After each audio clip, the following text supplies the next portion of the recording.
All right, welcome back to the Pick and the Brain podcast, where we interview people doing ministry at a high level. And on today's episode, we have Anthony Work. What's up, Anthony? What's up, Dr. Blake, man? Thanks for letting me be a part of this. Gosh, whatever. I should have known that was coming. Should have. Well, hey, I'm excited to have you on. I know you're a long-time listener, first-time caller. So you were one of the first ones that was really complimentary, said that this podcast was helpful to you, the different episodes. And so I'm excited to have you on so that we can learn from you as well today. But if you would, let everybody know where you're serving and what you got doing right now. Yeah, man. Well, again, thank you for letting me be a part of this. I'm glad I was your number one fan. Hopefully I got my package is en route to come, right? The badge of number one on the way. So that's fine. No, I mean, I serve as the middle school pastor here at Calvary Baptist Church, right in the armpit of Louisiana in Alexandria. So it's a great place. Been here full time 3 years, but have had the privilege of being at Calvary my whole Christian life. And so I'll be going on 8 years. Interned here as a student in college and came full time 3 years ago in April. And so it's been a blessing to be a part of here and part of middle school ministry, just like you. So I know we've probably had more time outside of a podcast, outside of just anything, just talking about ministry, and you helping me along the way. So it's kind of surreal to be here, man. I ain't gonna lie to you. I don't know that I've been helpful, but we've talked at least. There's that. But there is a lot of similarities, both doing middle school ministry. So that's two weirdos. But also, again, the church that you grew up in or you were a student in, you're able to serve in. That's same for me. I grew up here at Halton and was able to serve here. And so it's a special, unique relationship you get to have with the church. So anyway. I remember the first day I came in full time and our senior pastor's assistant, she was just like, "Hey, welcome in. Hey, make sure you log in and put your time in for this, blah, blah, blah." And I was just like, I have no idea what you're talking about. She's like, "Well, you had that when you were here." I was like, "No, I didn't. I was an intern. I didn't have any of that." So it was like, well, let me go ahead and get you that packet and all this stuff. And so it's just funny. It's just funny how, when you're around some places for so long, they just kind of take your being around and think you know everything. So it's fun. I got you. Well, I am excited today to get to learn from you. And so the format of the podcast is super simple. I'm just going to ask you a few questions about you as a minister, how you think about ministry, so we can all learn from you today. And so I want to start with the question of what has the Lord been teaching you personally during this season? We're ending out the school year. A lot of really exciting things I've been able to watch on social media and just through conversations with you that are happening at your church. So during this season, how is God shaping you? Or the different things you've been doing, the Lord teaching you as you're leading middle school? Wow, I mean, that's a deep question coming from a doctor. I'm not sure how to answer that per se, but no, man, I would say if I had to narrow down to one, like patience. And I think that stems in a lot of areas of life of me right now. Patience and I think we're going to talk about this later, but patience in the transition seasons of ministry, when we get to this end of the school year, right? We're gearing up for summer. So just patience on planning, patience on all that. But then for me, like on a personal side, like I'm still in school. So I'll be done, cross my fingers, this time next year. So like just patience in scheduling classes, patience in seeing that light at the end of the tunnel, and then patience at home. I think that's inevitable for everybody, but I have a going on 11th month old at the house. She's my pride and joy. She's my everything, but just patience and teaching her no and all of the, all the things of parenting, which is, something you can learn about and you can read books about, but until you're hands on with it, like, patience is the most crucial thing. So I would say to sum it all up, patience, man, just patient in everything. That's what the Lord's teaching me. Just be still and know that He is God, right? And just trust that He's leading and He's planning the steps ahead of me. So I remember that season well. I remember my first daughter was born, and then like the next week I started my master's in seminary, and so it was just like that's all I knew. Do my master's and my doctoral work. I had little ones the whole way, and when because as a youth pastor, we all know Your life's busy. You're at schools, you're Mm. at ball games, you're at dance recitals, you're at band concerts. You're busy with that. You're busy with working throughout the week, preparing sermons, doing all those things. You have a wife that you want to also be a great husband to. Now you have a Yeah. little one that you want to be a great father to. And so, man, yes, patience is. People always say you don't pray for patience because God doesn't give it to you. He gives you opportunities to grow in it. That's tough too. It's like, Lord, just give me patience right here, right now. And he's like, brother, I've been giving it to you. Like you've Yeah. had all this time, And so I think patience too. There's a fine line between patience and procrastination too. Mm-hmm. And Yep. I think that's something I've been stepping in between a little bit too. Like, am I being patient or am I just pushing that off? And I think the key thing is, where's the Lord in it? And where's the Lord leading you in those moments? And are you saying no to him? Are you saying, no to everything else? And so, yeah, it's been a crazy, crazy season, crazy, crazy year, man. But it's been great. It's been absolutely, Nice. it's been wonderful. There you go. Put it that way. Well, good. Well, let's talk through some student ministry specific things. So I Okay. know you love like mission trips and service Mm-hmm. projects and all those things. So like when you're planning a service project, what are you doing intentionally to move it from we're just serving, we're just doing this task to making it something that's actually spiritual and having spiritual transformation? How do you distinguish that Mm. for a student, especially a middle school student, to see the Yeah. difference?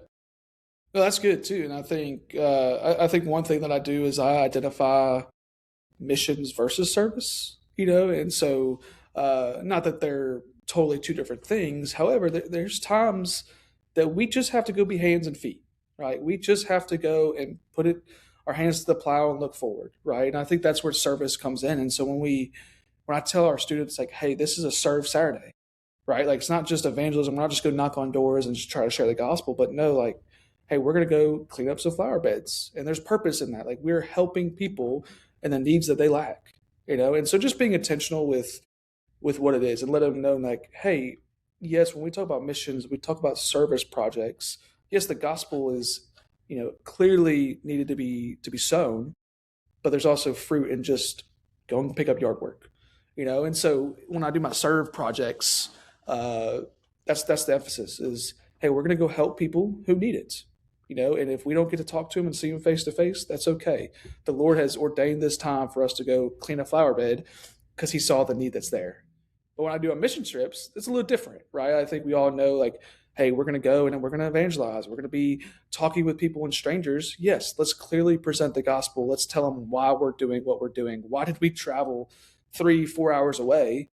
Well, it's because we want to be the hands and feet of Jesus, and we want to teach them the gospel. We want to teach them resources and other churches and other organizations.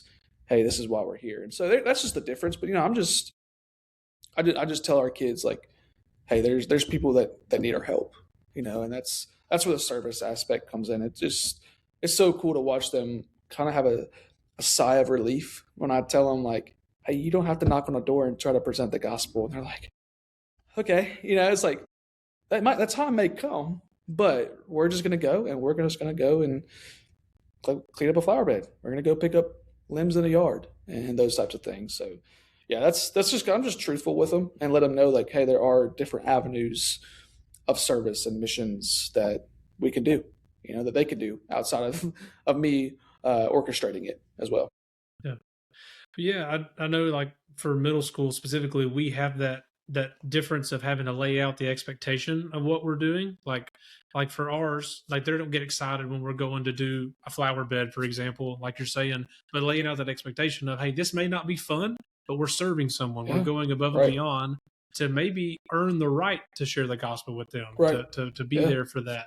And so like I can just picture one of my middle school boys, we went to Mission Arlington like everybody does, yeah, over in Arlington, Texas. yeah. That's what we just We went went and did to some. 3 weeks ago.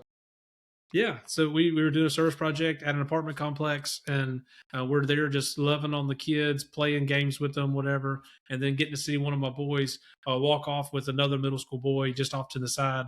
And then I asked him, "Hey, what was going on?" He asked me why we were here. I told him to just to be here with them, but also Right, we were a church and we love Jesus, and he got to share the yeah, gospel.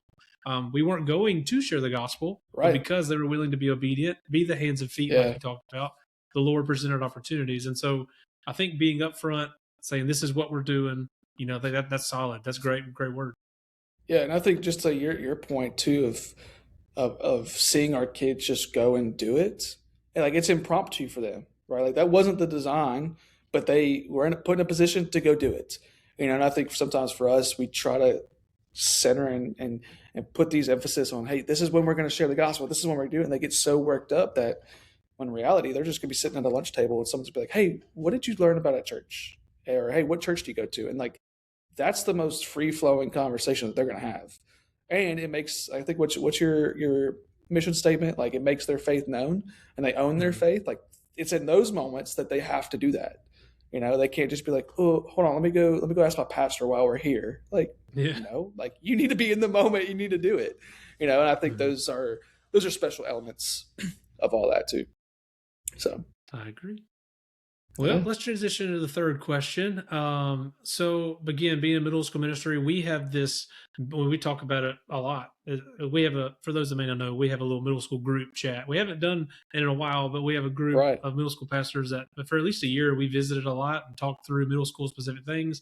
But we know that transition from either fifth to sixth grade for some of us, Mm-hmm. or sixth to seventh grade, whatever your ministry allows student ministry or students in, that transition is a big deal. And so I want to talk about, because for you, I know you transitioned in May, and a lot of we transitioned in August.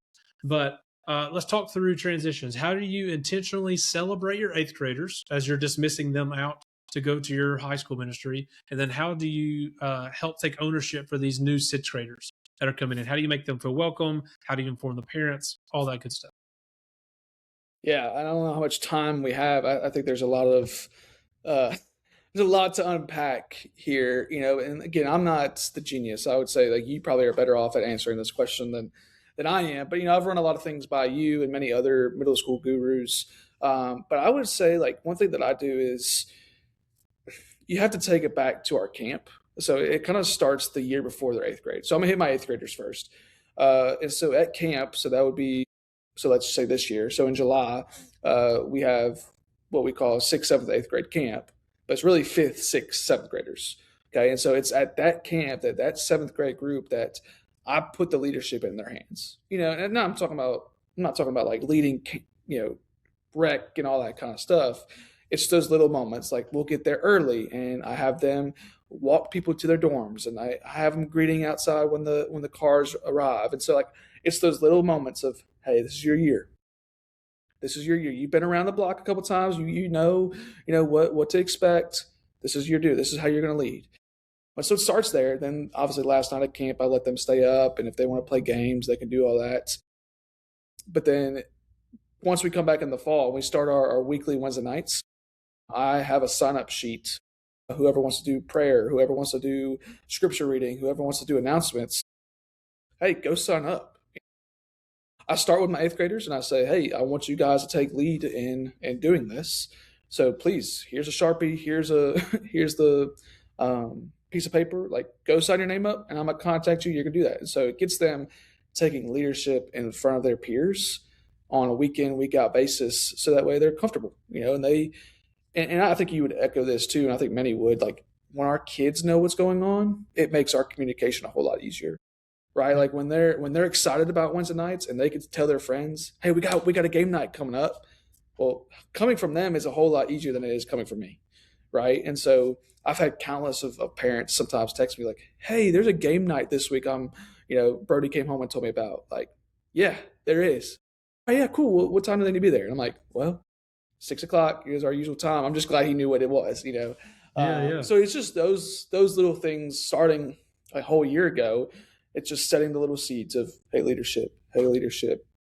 But then once January and February rolls around, I just go straight to their faces and like, all right, hey, y'all are my leaders for this last 3 to 4 months. Like, is there a game that you want to play? Hey, is there something that the Lord's laid on your heart that you want to speak about, that you want to maybe talk to about? And like, I just let them start thinking, and I just present it truthfully as grown-ups would. Like, what do you want to happen? What do you want to hear about? And then this season specifically right now is tomorrow night.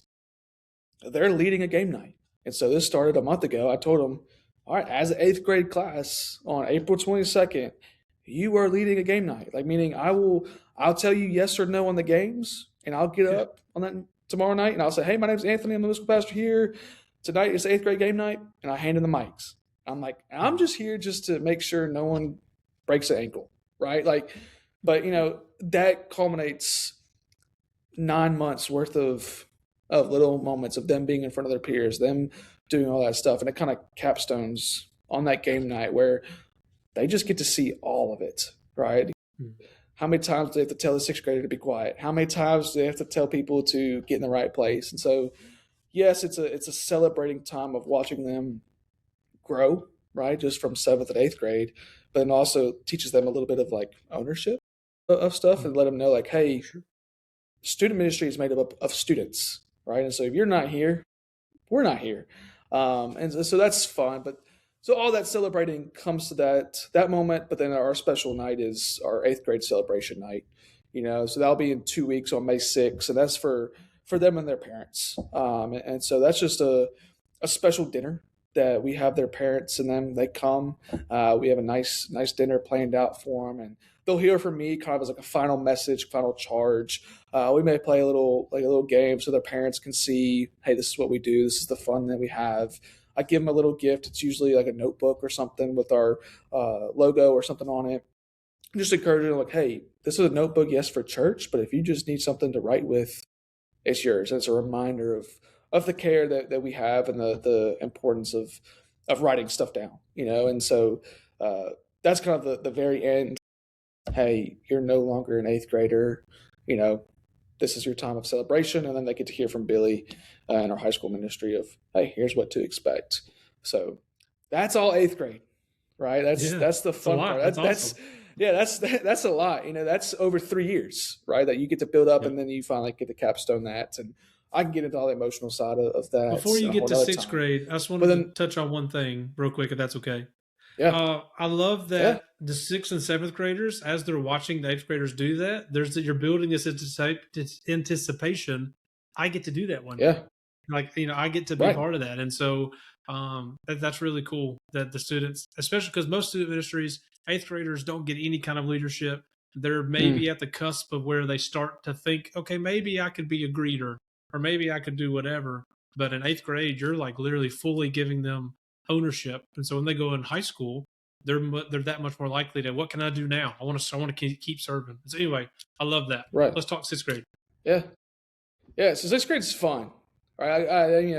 I think maybe you've gotten this too. Maybe other middle school leaders have gotten this too. Like, you tell them, hey, I work with middle school students or junior high students, and they're like, oh, bless you, or like, I'm praying for you. I think there's that fine balance between, watching a 5th grader grow up over 3 years, right? Or watching a 6th grader grow up over 3 years. And I like to joke with people like, no, it's fun because I can still put them in a headlock and they're not going to be mad at me, or they're not going to try to fight me. And you get to high schooler and you try to tell them no, they're going to roll their eyes, or they're going to, push you back, or not even going to listen. Like, there's that special, developmental stage of middle school that's so awesome. But so the 5th grade transition coming in that's a little bit more, I would say timeline has to be very thought out. It can't start too early because then they're already checked out of elementary school or checked out of of their Wednesday night programming. But over the last 3 years, by January, February, those 5th graders in our children's ministry, like, they're done. Like, no, I'm not talking about like they're done growing. Like, they're ready. Like, they feel the anticipation. And I don't know if that's just a culmination of the way our church building is set up and they can see all the environments, or if it's all that developmentally, like they're ready, like senioritis type thing.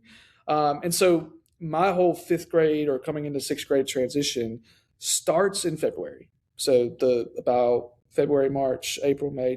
So 5 months before they come up is their parents and their families get a letter, and it's just a letter telling them who I am and what to expect over the next 3 months. So we have a preview night that they come over, which I kind of copied from you, is where, hey, this was actually last Wednesday, the 5th grade student comes over to the Pursuit, which is what we call our Wednesday nights, and they just get to experience what they're going to experience come the summer.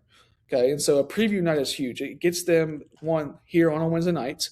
and it gets those Sunday morning kids on a Wednesday night as well. And so it kind of twofold, right?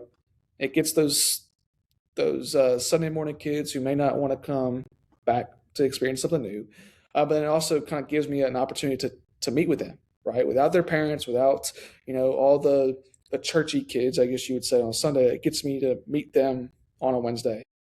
But so that was really fun. So that's the first thing. Is a preview night in April, or at least close to when your semester is going to end. So I know many people go all the way through May. We don't this year. So I usually do my second to third last week of my semester. So preview night is huge. I get to meet just the students. And then in 2 weeks, it's usually the same week as my 8th grade celebration. I try to have those transitions pretty close to each other, just so that it's not confusing. But like not this Sunday, but the following Sunday, we have new 6th grade orientation. And so that's for their families. And then the 5th graders, they stay after church. We have lunch. And then I just do a big deep dive into a lot of things. And so I talk with them through what the students should expect as far as games and kind of week in, week out rhythms, very highlight stuff. I highlight camp. I highlight all the exciting things that the kids want to know. And then I dismiss them. And I'm like, all right, hey, you guys go hang out with some of our 7th or 8th graders that are here. And so I invite some of our 7th and 8th graders to come serve food or even just be in the room and make connections. They go hang out, play basketball. I take pictures of them. And that way, over 3 years, I can see how much they've changed and put on a slideshow and stuff. But then that's when I communicate to the parents. So then I get about 40 minutes with just the parents in the room. And I'm like, all right, here you go. Parents, here's what you're about to expect. Okay. And I just walk through all of our communications, all of our structures, all of our, hey, over 3 years, here's what your child's going to learn, all the things, and so some can be overwhelmed, but then also some are like, wow, thank you. Like I thought my kid was going crazy. I thought I was going crazy, but no, you're telling me that it's normal. Like, yes, to some degree, it's normal that your kid is wanting to fight you on things. It's because their brain and their hormones are changing, and it's crazy. And so all that being said, it comes down to that orientation. And then just in about 4 weeks after that, after our VBS, we have promotion Sunday, which 6th graders come into life group, 8th graders go into high school.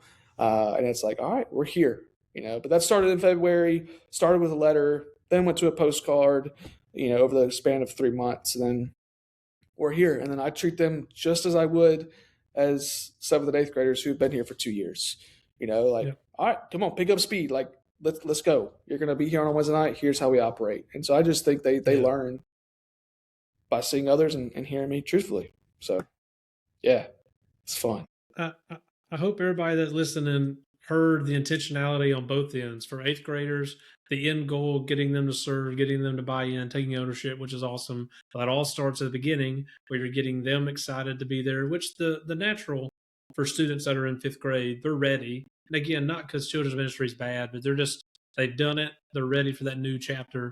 And so it sounds like you have them prepared and also preparing the parents. So I love it. I do want to give a shout out Chris Hargrove. He did preview night first. I stole it from him. And now like other people have stolen it, or not stolen it, but used it from me. And so I didn't come up with it. Chris Hargrove is the GOAT. He's the one that I got it from. I just want to give him his flowers. I didn't come up with that. Yeah. Shout out Chris. He's awesome. We've been in talks too. He's great. YM360 guy. And he does great things. He's always supportive. He always slides up and tells me great job and all the things. And so reach out to him if you got any questions too. I'll shout him out too. Yep. Love Chris. All right, 2 more questions. Let's the next one is you have this Nerf War event that some guys may be like, oh no, there's no way. But you have this Nerf War event where you consistently are pulling in new students from that. Yeah. So how do you balance letting students have an event like that where they're just running wild? I'm sure there's chaos and all those things to effectively presenting the gospel to them in that kind of environment, because we do need those fun events that maybe brings in friends or outsiders to it. But we don't want to just be an event coordinator that just plans fun events. We want to have intentionality there. So how do you balance the 2 of those? Yeah, no, and I think it goes back to kind of being intentional with the kids that are there, right, and letting them know what this is, right? It is a fun event. So even through promotional stuff, it's, hey, invite your kids to come, invite your friends to come to Nerf War, man. This may be an opportunity for them to come to church, right? Like, I know churches is just a building, right? We are the church, but like letting them know, like, yes, the Nerf War, you guys can read into what that is, but here for me, like, I want you to invite a friend because this may be their time to get them on campus, right? And so it starts with communication of that. And so the craziness of Nerf Wars are awesome, right? And I think sometimes, and I've even had to tell myself this, like, we could be as structured as we need to be, but we can also be as loose as we need to be too, right? And so there are some events in student ministry that has to be loose, right? It can't be down to the minute. It can't be, so orchestrated that we get frustrated. Like, no, like you can let kids run wild for a little bit because they're still kids, Mhm. And so Nerf War nights are like that, but we have parameters, right? All doors are closed as far as life group classrooms. We have hallways blocked off. We have other adults there. I mean, you shouldn't be doing this with just a 2-person staff. Like, no, you need to have your life group leaders. You need to have adults there that are spread out and know the rules, right? Like, Mhm. it's those little things. But then also at the end of the day, like, have a couple games planned. But if in the moment your kids are like, we just want to run around and shoot people, so be it, right? Like, Mhm.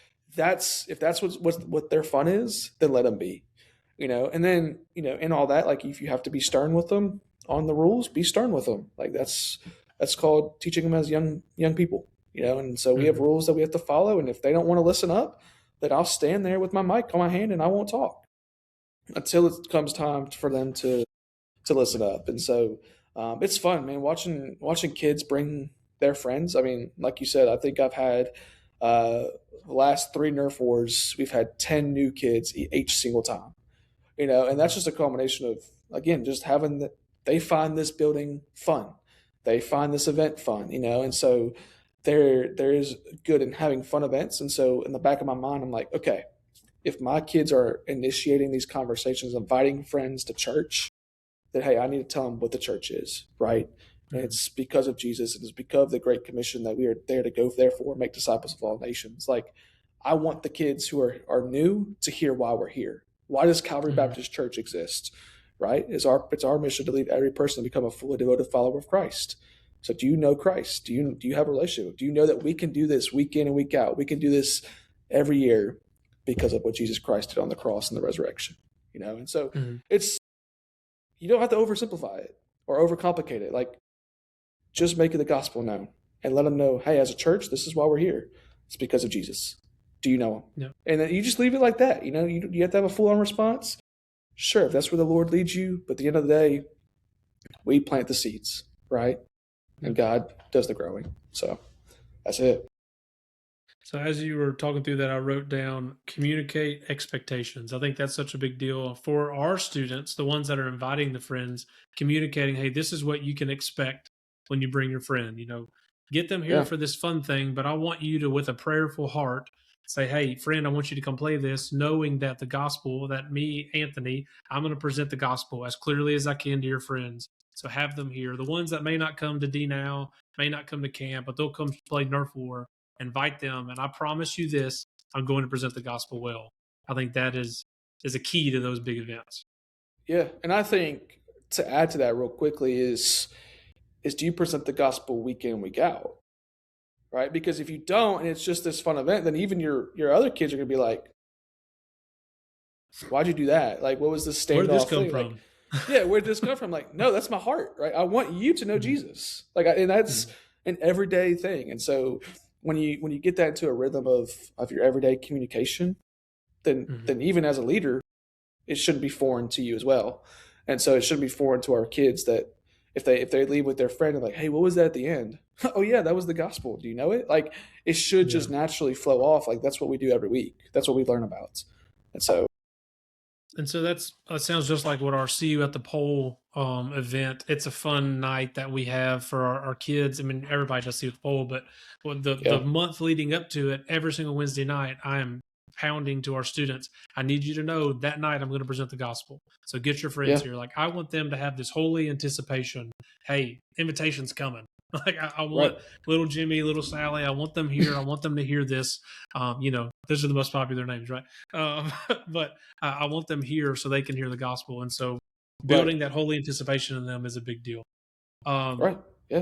let's get to the fifth and final one. It's kind of on the same topic. Okay. So we're at that event. We're at the Nerf war, and a student comes up to you and they want to accept Jesus. The student brings you their friend. Hey, my friend wants to accept Jesus. How do you communicate to a middle schooler? Because for some people, if they don't deal with middle school all the time, that can be so intimidating. How do you communicate to a middle schooler the gospel in a clear way? And then what does your follow up process look like after that day? Yeah. That's great. So I actually haven't had it at a Nerf war. So I'm trying to think of even just that scenario. Like, would I shoot him in the foot? No, no, I'm just kidding. No, I mean, I think the first thing is right. We have to celebrate it, right? Even if we haven't said a word or we haven't even heard them say it to ourselves. Like in this instance, a friend brings their friend and says, "Hey, they just accepted Christ, man. What come like sweet? Like that's so awesome, dude. Like congratulations, man. I'd love to talk to you about it. Do you have time right now?" Like, and I think maybe there's a difference between maybe how I do it versus you, and maybe other like I also want the kid to take ownership of it too. And so in most instances, when I ask a kid, "Hey, do you want to talk about it?" they usually say yes.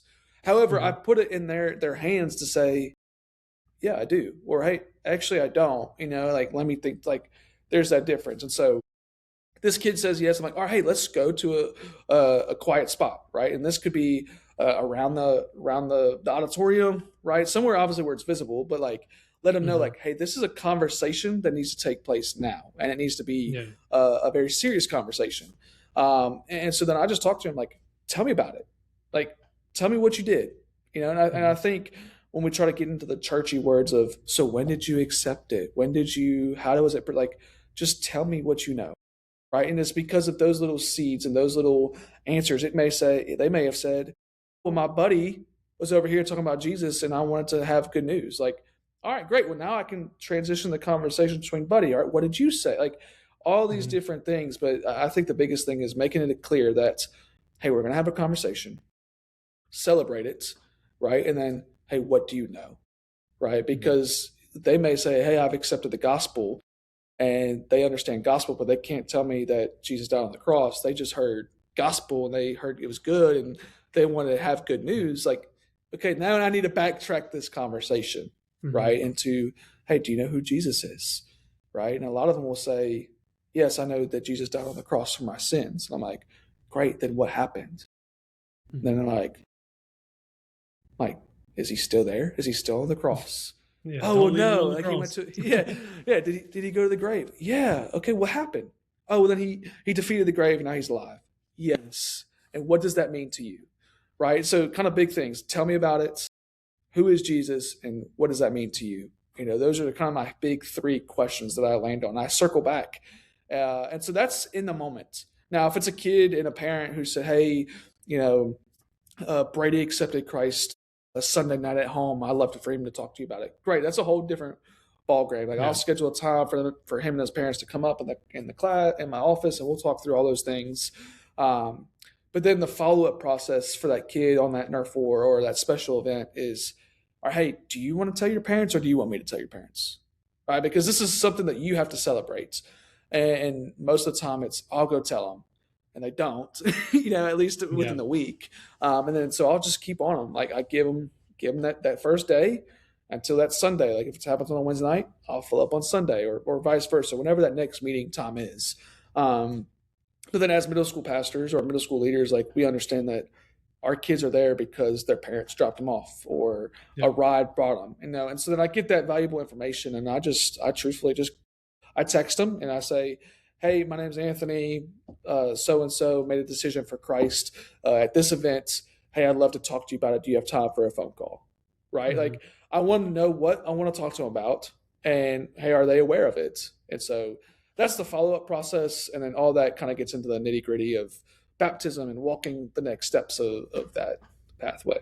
So yeah, Yeah, I do a similar thing. I text them, yeah, this is who I am. This is, yeah, hopefully little Jimmy told you he made a decision. right, Yeah, and sometimes they're like, "No, sure didn't. Had no clue." All right, well, great, he Exactly.